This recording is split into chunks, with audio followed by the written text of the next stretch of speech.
Hello again. Maybe I won't have to go quite so fast. Class vocabulary is over. This is still the 31st day. I like to move on with other things as well. In the chronological survey, we hit the Code of Hammurabi. Well, that gives me an excuse to jump back to another section of our notes called genres. I used to call it genres mentioned in class. Genres. I want to say it's 3.1. I didn't write that up there, but you should be able to find it in your notes. Genre. Well, here is a new kind of literature, law. And I define it, in parentheses, I say rules for behavior. Rules for behavior. You might define law some other way, but that serves my purposes. Well, the Code of Hammurabi, it gives us rules. Here's how you're supposed to behave. And it also tells you what happens if you don't behave that way. Another example of a very famous set of rules of behavior is the Ten Commandments, which are found in the Hebrew text, the Torah. Christians think of it as the Old Testament in Exodus. Very influential, whether you're a Christian or not, it's very influential. Then there's Justinian's Code. Oh, notice I put that in quotes. It's short. You put things in quotes that are short. I underlined the Code of Hammurabi because it's a good bit longer. And I certainly underlined Justinian's Code. He was one of the Roman emperors that codified all the rules, or tried to codify all the laws in the Roman Empire so they would be consistent.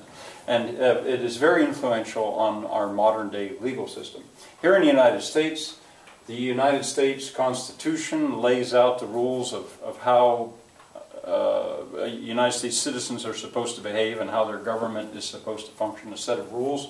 The PA, Pennsylvania, the Pennsylvania Crimes Code, I like to pull that out and show that to the kids. It's a book that a person can own. You know, someone could go buy a copy of it.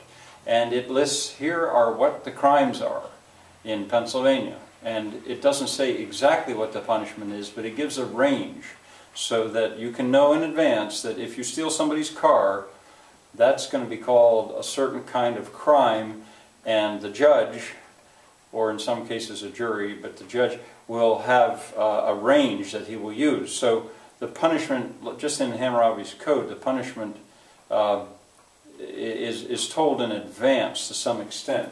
Very interesting. A layperson, you don't have to be a lawyer to use it. If you look in the appendix, I like to show kids cruelty to animals in the appendix. You can go back and look.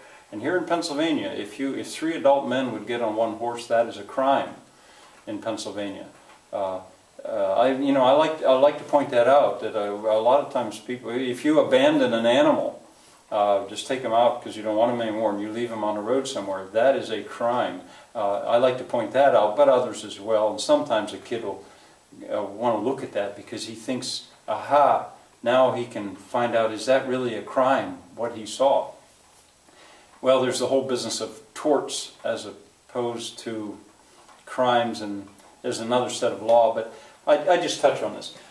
Students' rights and responsibilities. I like to hit that because the kids at the beginning of the year, they were given a book, and it listed, although I had an issue with this because I read it very carefully, and the only right that was listed that the students had right at the beginning is the students had a right to a good education, and then everything else was responsibilities.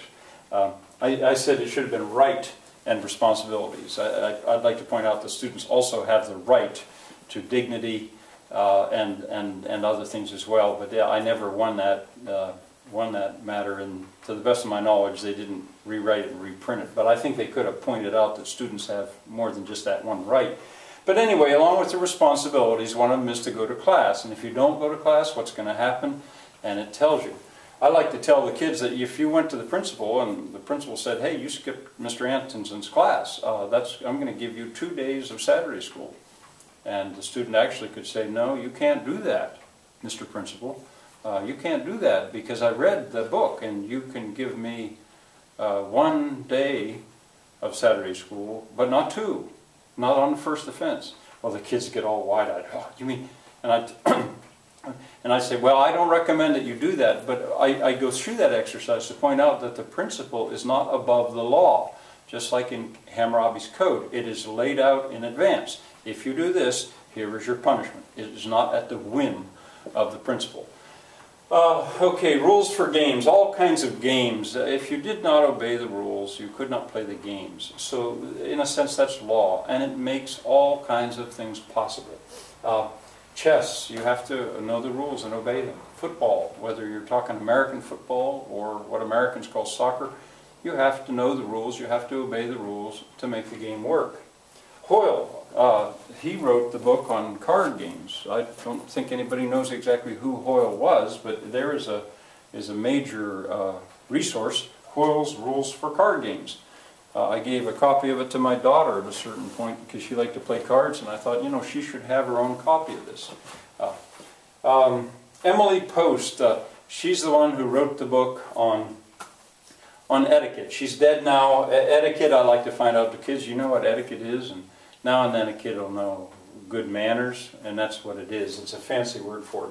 But anyway, even though she's dead and gone, she's still alluded to now and then. I think the Three Stooges at one point in one of their episodes said, "Don't you know you're Emily Post?" and as they slapped each other around. Now, one other thing I want to tell you about this, I'll just be quick about this. I've got a hat here, and I tell the kids it's impolite to wear a hat in school. You're not supposed to do that. Well, according to that, and that's because knights in the ancient time had to take their helmets off when they were in the presence of the king. But anyway, I like to tell them that when I was in high school, college, I didn't wear a hat when I was in high school. It wasn't cool. But when I was in college, I realized my head was cold.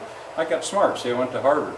And I realized if I put a hat on, my head wasn't so cold. So, hey, that makes sense, I'll do it.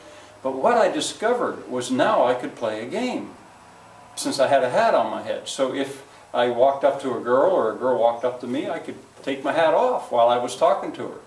And if she left, I'd put it back on. If she came back, I'd take it off again and hold it there. Because I knew the rule that you don't wear a hat in the presence of a lady. It was fun. Before I had a hat on my head, I couldn't do that. But now I could. So at this point, I like to challenge my students, the boys. I say, I dare you.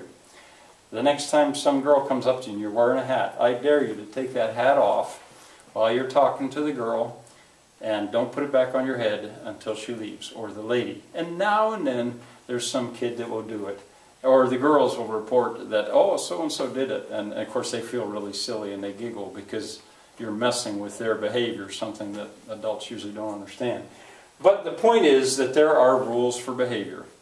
And if you simply refuse to learn the rules for behavior, if you, for example, refuse to learn good etiquette and politeness, I predict to my students that they would end up in jail, because the etiquette and good manners makes people be able to get along with each other.